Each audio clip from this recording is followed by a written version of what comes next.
मैं हूं आपके होस्ट अहमद। 12 बजे की हेडलाइंस में खुश आमदीद। हेडलाइंस का आगाज करते हैं।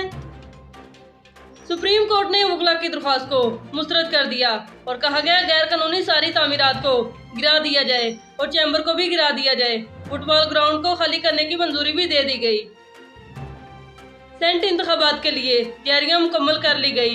इलेक्शन के लिए नाम भी मुस्तरद कर दिए गए जो कि हरूफी तहज्जे में किए गए। सेंट इंतखाबात से एक दिन पहले ही वज़ीर-ए-आज़म इमरान खान ने खुद को मुतहर्रिक कर लिया और आज भी अरकान असम्बली से इजलास करेंगे और गुफ्तगू की जाएगी, मुशावरत की जाएगी।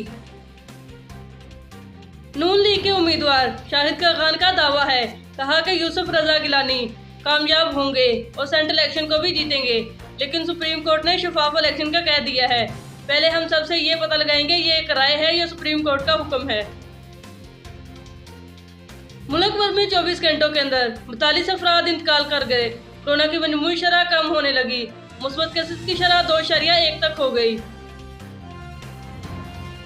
कोरोना वैक्सीन लगवाने के लिए 80% डॉक्टरों ने हामी भर दी, जबकि 20% डॉक्टर कोरोना वैक्सीन नहीं लगवाना चाहते। उनके खिलाफ कानूनी कार्रवाई की जाएगी।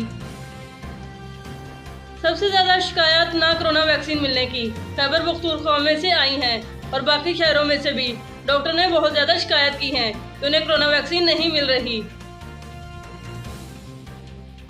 मुल्क भर में टेम्परेचर ज्यादा होने लगा, गर्मी की शिद्दत में इजाफा होने लगा।